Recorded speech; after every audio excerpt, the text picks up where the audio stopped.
नमस्कार, मैं हूं तुषार और आप देख रहे हैं खबर 100। आइए रुख करते हैं आज की खबरों की ओर, पर उससे पहले एक नजर आज की हेडलाइंस पर।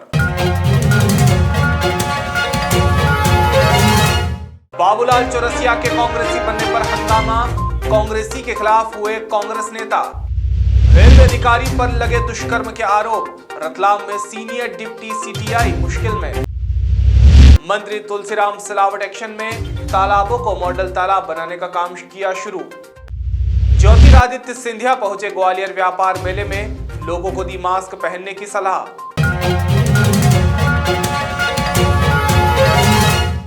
ग्वालियर शहर में आयोजित व्यापार मेले का लुत्फ उठाने राज्यसभा सांसद ज्योतिरादित्य सिंधिया पहुंचे। ज्योतिरादित्य सिंधिया ने मेले में घूमने के दौरान झूलों के आनंद लेने के साथ मेले में आए दूर दराज के दुकानदारों से उनके हालचाल भी जाने। इसी के साथ ज्योतिरादित्य सिंधिया ने इस मौके पर पत्रकारों से चर्चा की।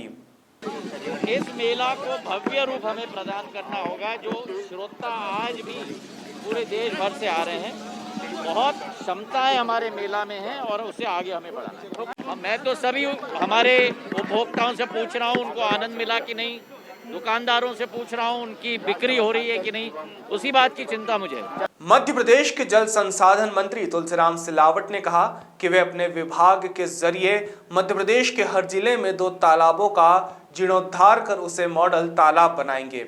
उन्होंने शनिवार को सांवेर विधानसभा क्षेत्र के अंतर्गत बोराना खेड़ी तालाब का निरीक्षण किया और कहा कि अभियान की शुरुआत इस तालाब से की जाएगी। निरीक्षण के दौरान इंदौर कलेक्टर मनीष सिंह और अन्य संबंधित अधिकारियों के साथ भाजपा जिलाध्यक्ष राजेश सोनकर, संदीप नवलेकर और बड़ी संख्या में ग्रामीण मौजूद रहे। मध्य प्रदेश के खातेगांव में उचित मूल्य की दुकान से केरोसिन को अवैध रूप से बेचने का मामला सामने आया है। बता दें, सहकारी संस्था काकरिया के खिलाफ गांव के रेवाराम जाट ने खातेगांव तहसीलदार को शिकायत की थी। शिकायत मिलने के बाद जांच टीम का गठन किया गया और टीम ने अपनी जांच में पाया कि स्टॉक से 18 लीटर केरोसिन कम है। फिलहाल इस मामले में आवश्यक वस्तु अधिनियम के तहत मामला दर्ज कर कार्यवाही की जा रही है। जी, एक सूचना आई थी जिसमें ये पाया गया था कि किसी के व्यक्ति के द्वारा बहुत अधिक मात्रा में केरोसिन एकत्र करके लेके जा रहे हैं ड्रम्स में। तो यहाँ से राजस्व की टीम में नायब तहसीलदार चंद्रशेखर परमार गए थे और फूड वाले गए थे, उन्होंने कार्रवाई की थी। जोबट की ग्राम पंचायत कनवाड़ा में भील समाज ने दहेज निवारण शिविर का आयोजन किया, जिसमें जोबट जनपद सदस्य कालू सिंह मेडा ने धर्मांतरण के विषय को लेकर कहा कि हमारे समाज में जो गलत कुरीतियां हैं उनको सुधार करने के लिए ही हमारा संगठन काम कर रहा है। वहीं कार्यक्रम में 10 ग्राम पंचायतों के प्रमुखों की आपसी सहमति से दहेज निवारण को लेकर बैठक की गई। बैठक में सर्वसम्मति से ये निर्णय लिया गया कि दहेज की मार व्यक्ति को आर्थिक रूप से कमजोर बनाती जा रही है। इसलिए यह निर्णय लिया गया कि यहाँ अभी तक दहेज में 5 लाख रुपए खर्च होते थे, अब उसे सीधा आधे से भी कम कर लगभग 2 लाख रुपए तक सीमित करने की बात की गई है। और भील समाज की जहाँ से बात आती है, भील समाज में इतना कठोर नियम है, धर्मतन की बात इसमें बीच में आती ही नहीं है और ना होती है। और जो कमेंट्स करते हैं उस समय आपके चैनल से माध्यम से बोल रहा हूँ कि भील समाज में इतना पूजन पाठ होता है कि जब मेन त्यौहार जो आता है, होली आती, दिवाली आती और भी त्यौहार आता, पूजन पाठ में इतना कठोर नियम है। भील समाज में ऐसा कई सदियों से पूछते आ रहे और पूछते रह रहे हैं। और भील समाज की जो बात करें, महाभारत की बात है तो कोई भी भील समाज में ऐसा धर्म परिवर्तन का कैसे कहीं बात नहीं।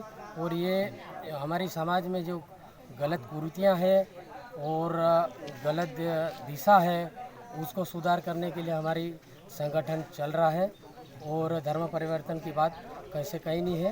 के कार्यक्रम हमने इसलिए यहाँ पर रखा गया है कि जैसे हमारे भील समाज में जो दहेज है, जो 3 लाख, 4 लाख, 5 लाख तक चले जाता, और हमारे जो भील समाज के जो लोग हैं और इनको गुजरात जाना, घर गिरवे रखना, ज़मीन गिरवे रखना और जानवर बेचना, तो हम इन सारी चीज़ों को हटाने के लिए आज हमने यहाँ पर बैठक रखी और हमने सोचा है कि आज जो 25,000 रुपये जो दंड लगेगा और दहेज 2,551,051 रुपये अगर जो हो रहे हैं तो हमारा जो भील समाज इसमें बहुत ऊपर आ जाएगा। और हमारे भील समाज के लिए हमने पूरी मीटिंग रखी है और पूरे ज़िले में 1 से 1.5 महीने तक हम लोग सभी हमारी जो टीम है हम उसके लिए पूरा घूम रहे हैं चारों तरफ। आज यहाँ पर बच्चे हैं और यहाँ पर हम मीटिंग करें और हमारे बहुत सारे ऐसे गांव बच्चे हैं और वहाँ भी धीरे धीरे हम जा रहे हैं और यहाँ के लोग भी हमारे साथ तैयार है। और ये भी इन्होंने कहा कि आज से यहाँ पर नियम लागू हो गया है कि 25,000 दंड लेंगे और 2,551 रुपये दहेज लेंगे। गांव में भील समाज ने जो दहेज बढ़ा रखा था, लोगों ने 3 लाख से 5 लाख रुपए लेते थे दहेज में, तो उसके कारण कहीं परिवार अस्त व्यस्त है। इसके उपरांत में हमारे भील समाज ने यह कदम उठाया कि दहेज को कम किया जाए ताकि वो परिवार सुरक्षित रहें, व्यवस्थित रहे, अपने गांव में रहे और कर्जधारी ना हो। इसके कारण ये हमारे भील समाज ने दहेज कम करने के लिए एकता दिखाई है। मैं पूर्ण विश्वास करता हूँ इन समाज सेवकों से कि वो इसमें इन्वॉल्व होकर दहेज कम करेंगे ताकि वो परिवार सुखी रहे, सुरक्षित रहे। और मैं गांव से सभी सहमति ले आए हुए हैं, उंडारी है, कंदा, कस्बा जोबट, रामपुरा, जाली, चोहली, कनवाड़ा, ये सभी ग्राम के तड़वी, पटेल, पुजारा सभी मुखिया उपस्थित हुए हैं और हम ग्राम पंचायत कनवाड़ा में ये योजना लगाई है, चालू की है, उसमें सभी इन्वॉल्व है। सभी की सहमति से हमने दहेज कम किया है, 2,551 रुपये ही रखेंगे। मध्य प्रदेश में लगातार महिलाओं के खिलाफ अपराध बढ़ रहे हैं, जिसे लेकर विपक्ष से लेकर कई सामाजिक संगठन भी लगातार आवाज उठा रहे हैं। इसी कड़ी में रतलाम में रेलवे के एक अधिकारी पर महिला के साथ दुष्कर्म करने का आरोप लगा है। पीड़िता मुंबई की रहने वाली है और शिकायत के अनुसार आरोपी द्वारकेश अय्यर रतलाम में ड्यूटी CTI है और पिछले 3 महीनों से बीमारी का कारण बताकर छुट्टी पर हैं। बता दें, द्वारकेश अय्यर तमिलनाडु का रहने वाला है। फिलहाल पुलिस ने महिला की शिकायत पर senior deputy CTI Dwarkesh Iyer पर दुष्कर्म का मामला दर्ज कर मामले में जांच शुरू की है। इसमें हमारी पीड़िता जो है वो मुंबई की रहवासी है और यहाँ के एक TT है Dwarkesh Iyer, senior deputy CTI है वो वर्तमान में। इनका 17-18 में इनका आपस में पहचान हुई थी, उसके बाद प्रेम संबंध हुई, उसके बाद दोनों साथ में रह रहे थे। वर्ष 18 में इन्होंने एक पूर्व में भी रिपोर्ट की थी और जिसपे मुंब्रा थाने मुंबई में मामला चल रहा है, मुंबई कोर्ट में लंबित है। उसके बाद से इनका जो भी अभी तक अफेयर था उसके संबंध में कोई जानकारी नहीं है। अभी 23 तारीख को जो पीड़िता है हमारी उपस्थित हुई थी दोबत्ती थाने में, वहाँ पे उन्होंने एक लेखी आवेदन दिया। उस लेखी आवेदन में उन्होंने ये बताया है कि जो आरोपी है हमारा द्वारकेश अय्यर डिप्टी CTI, इसने उसके साथ रेलवे कॉलोनी के घर में उसके साथ उसकी मर्जी के विरुद्ध दुष्कर्म किया और किसी को बताने पे जान से मारने की धमकी दी। उनका ऐसा बताना है कि उसके बाद वो मुंबई चली गई और मुंबई में रही डर के मारे और फिर 23 तारीख को लौट के उन्होंने ये रिपोर्ट की है। इस पर से दोबत्ती थाने में 0 पे FIR दर्ज हुई थी 376 और 506 भादवी की, जो हमें 25 तारीख को प्राप्त हुई है। उसको और असल अपराध दर्ज करके उसकी विवेचना की जा रही है। द्वारकेश अय्यर की तलाश करते वो पिछले 3 महीनों से एब्सेंट चल रहा है ड्यूटी से और रिकॉर्ड पर उसने अपने आप को बीमार बता रखा है। इस संबंध में तस्दीक की जा रही है, उसकी तलाश की जा रही है। फतेहाबाद में बड़े ही धूमधाम के साथ रविदास जयंती मनाई गई। इस मौके पर बड़ी संख्या में लोगों ने इकट्ठे होकर बैंड बाजे और ढोल धमाके के साथ बड़े ही धूमधाम से चल समारोह निकाला। चल समारोह का जगह जगह ग्रामीणों ने स्वागत किया। चल समारोह के बाद संत रविदास जी की आरती उतारी गई, जिसके बाद विशाल भंडारे का आयोजन किया गया। संत रविदास जी जन्मोत्सव बड़ी धूमधाम से समाज जन एवं गांव के सभी के सहयोग से आसपास के गांव चंद्रावतीगंज, कोटलोद, मुंडला और इन सभी का और यहाँ के समाज जन का बड़ा हर्षोल्लास विगत 16 वर्षों से धूमधाम से मनाया जाता है। इसमें भंडारे का आयोजन रात्रि जगह और गांव के सभी लोगों का बड़ा सहयोग रहता है और इसको हर्षोल्लास से विगत 16 वर्षों से मनाया जा रहा है। मध्य प्रदेश के ग्वालियर में गोडसेवादी हिंदू महासभा के पार्षद रहे बाबूलाल चौरसिया कांग्रेस में शामिल हो चुके हैं, लेकिन उन्हें लेकर प्रदेश कांग्रेस से लेकर जिला स्तर तक भारी घमासान मचा हुआ है।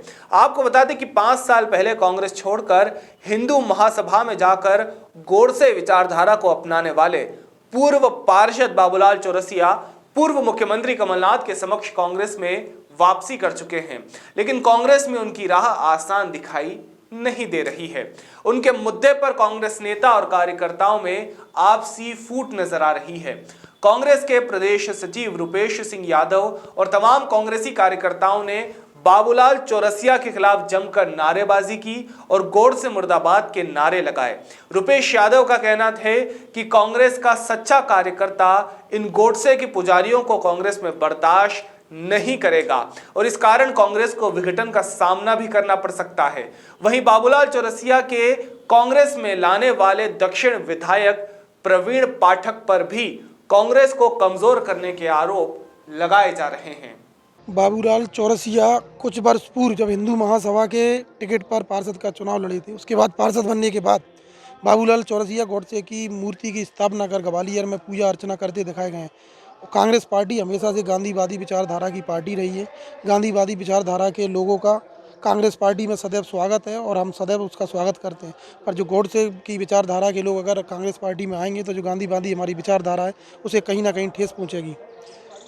संघ और विश्व हिंदू परिषद और हिंदू सेना ये सारे संगठन कहीं ना कहीं हमारे जो देश के हमारे शहीद हैं, देशभक्त हैं, उन्हें कहीं ना कहीं उनकी जो छवि को धूमिल करने की कोशिश कर रहे हैं। चाहे वो सरदार वल्लभ भाई पटेल हो, चाहे महात्मा गांधी जी हो, चाहे नेहरू जी, ऐसे लोगों को कांग्रेस पार्टी में आना हम कतई बर्दाश्त नहीं करेंगे। अरुण यादव जी उनका विरोध कर रहे हैं, हम अरुण यादव के साथ हैं। अभी के लिए केवल इतना ही। बाकी ताजा खबरों के लिए जुड़े रहिए खबर 100 के साथ, जनता की बुलंद आवाज। हर खबर की ताजा नोटिफिकेशन के लिए जुड़े रहिए खबर 100 के साथ। बेल आइकन दबाइए और खबर 100 की सारी नोटिफिकेशन पाइए।